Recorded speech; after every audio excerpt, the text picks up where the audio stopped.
to Dollars and Cents with Freedman Financial on North Shore 104.9. My name is Marc Freedman, President and CEO of Freedman Financial, located in Peabody, Massachusetts, where we've been providing financial planning and investment management advice to individuals and families all around the North Shore, the Merrimack Valley, the southern New Hampshire area since 1968. That's right, 51 years ago my father started this firm.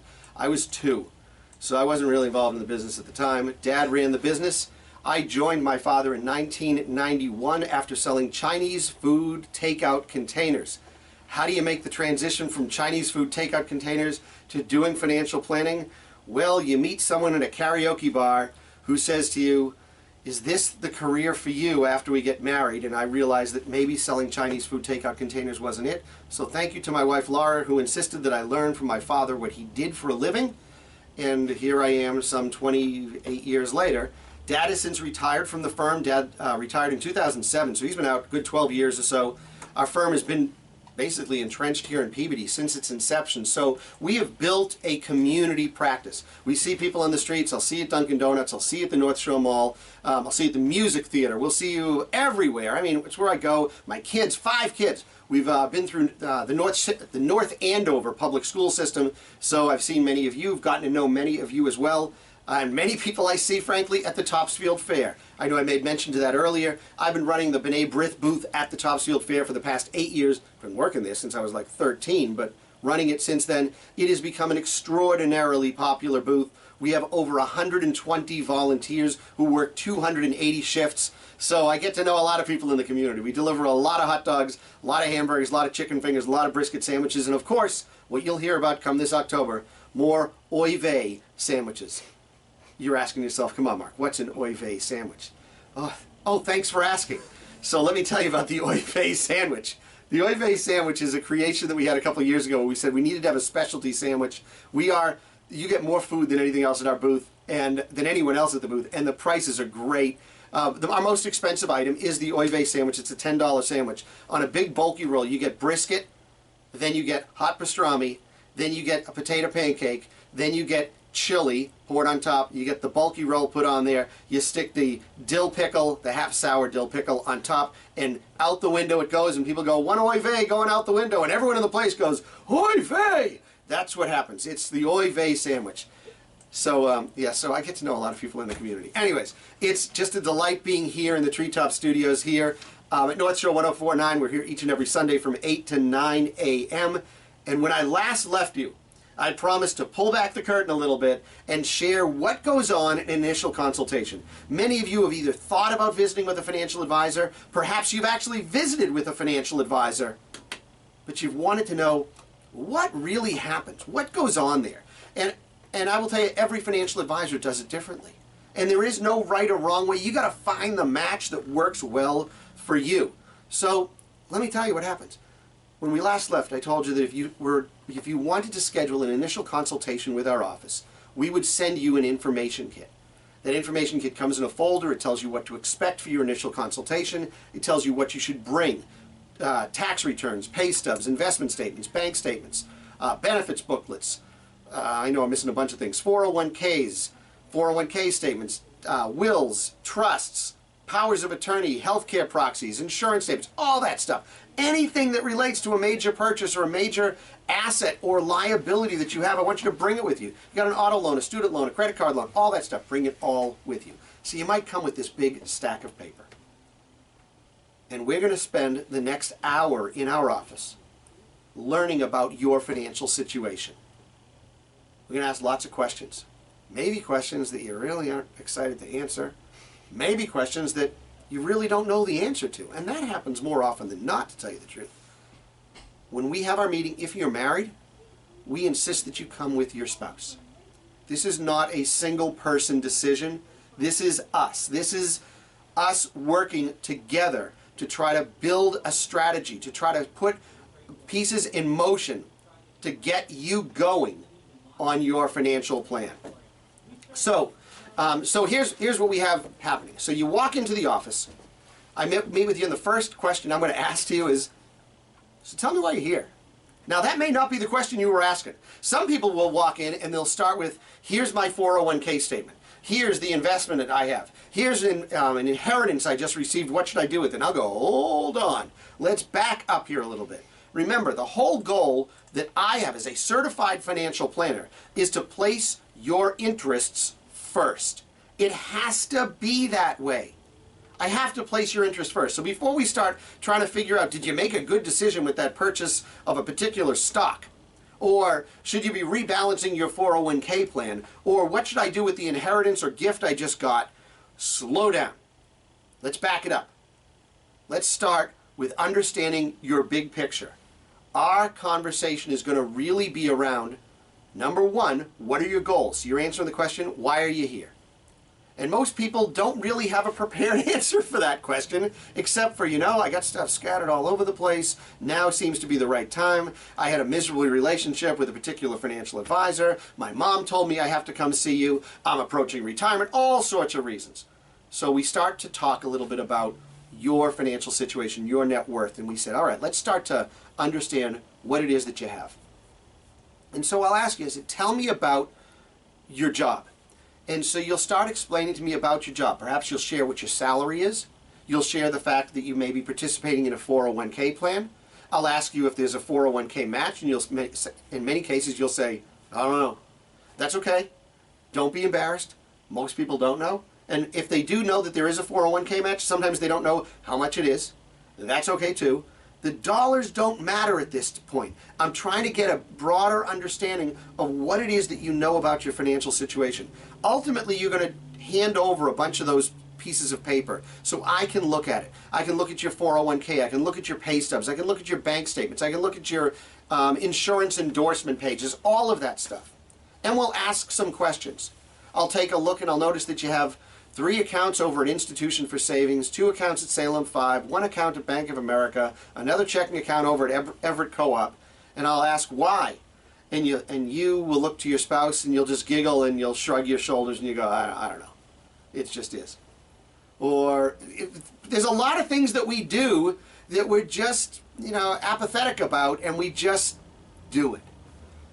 Well, we all know that when we're approaching retirement or in retirement, we want to make things less complicated, not more complicated. Our lives are complicated enough, especially with all of the conversations that we might have with our children, our adult children, our young children. Maybe it's with our parents. Everybody has a piece of advice for us, right?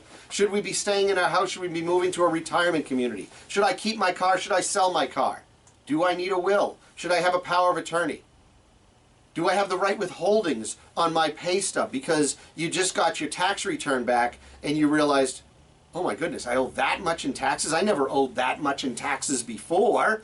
There must be something wrong with the tax system, or maybe it's the president's fault, or maybe it's the IRS's fault, or maybe it's just my stupid employer. Maybe. I don't know, it could be.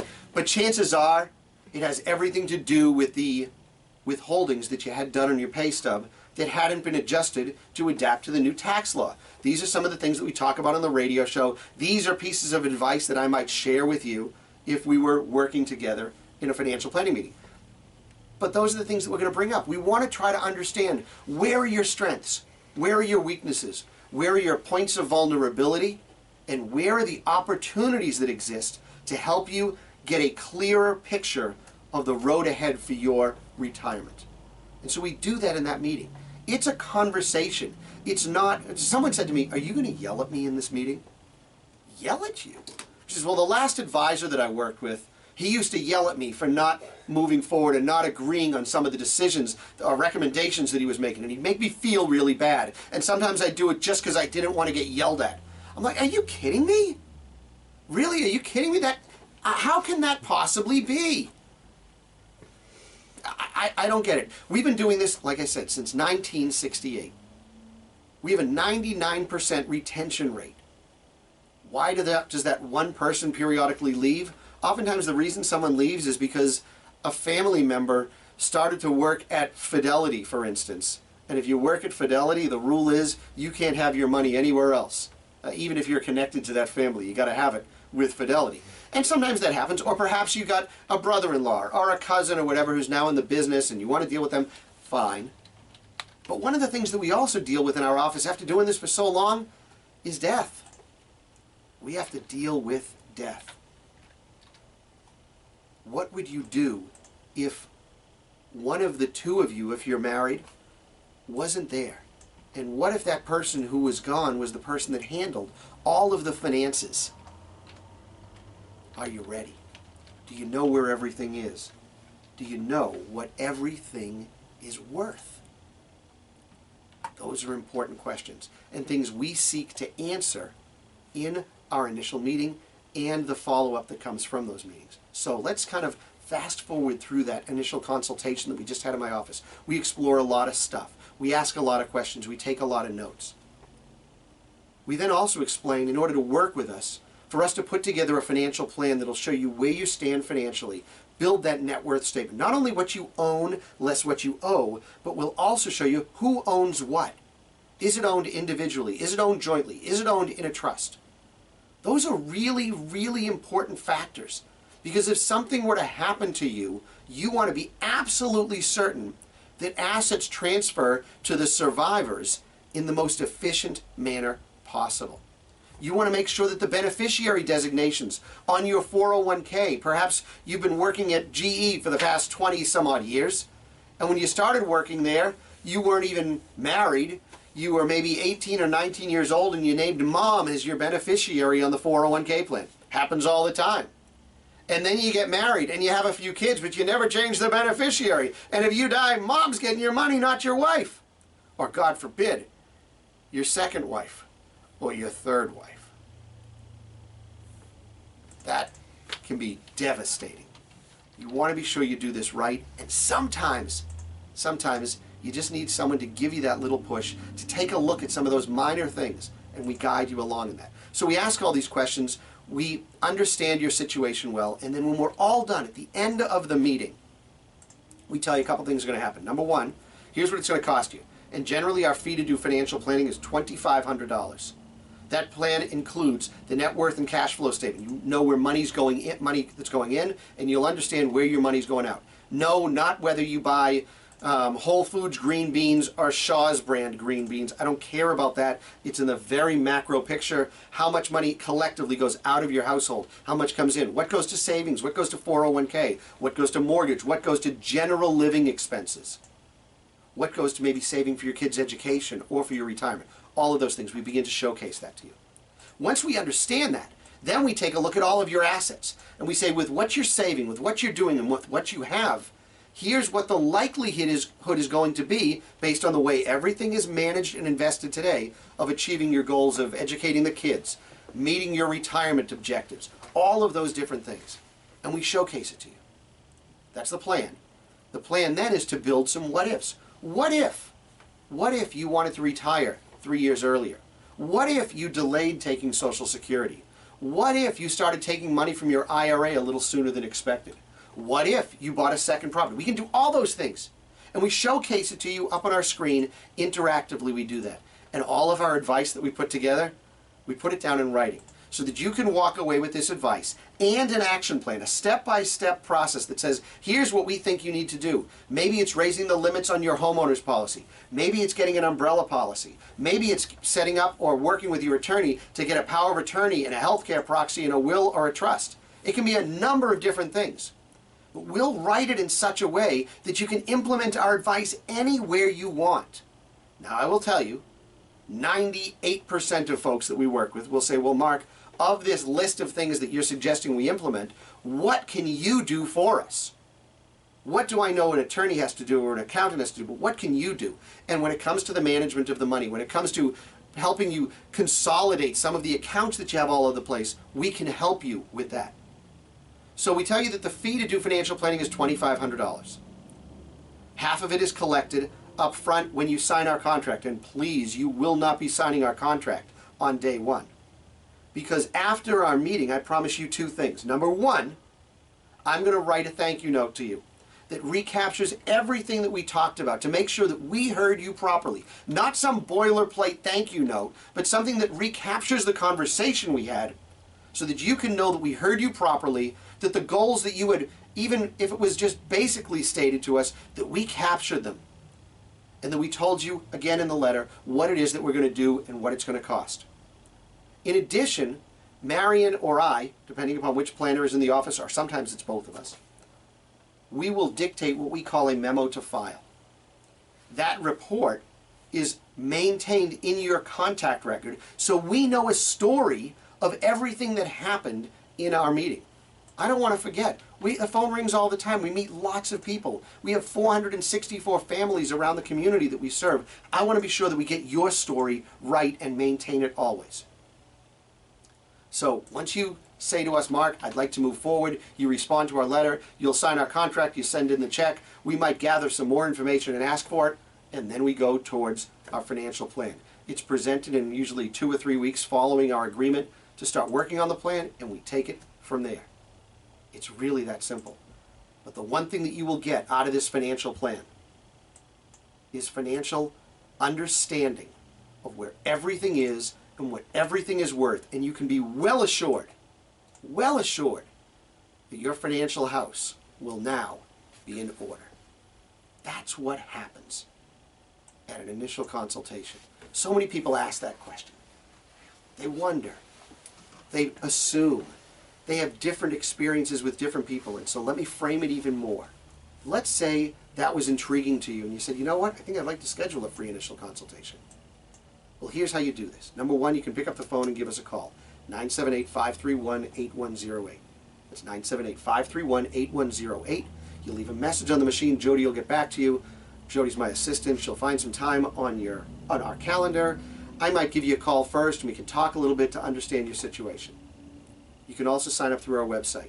Go to freedmanfinancial.com. That's Freedman, 2 E's and a D, financial.com. Go to the bottom of any page. Any page there, you'll see the opportunity to sign up for our newsletter, but you can also put in your name, your email address, and any type of a commentary you'd like to throw in the box. We will get in touch with you. We are booking new appointments now, starting the first week in August right now, I think is where we are. The date of this show happens to be around the middle part of July. So we're about 2 or 3 weeks out. And that's generally how that works.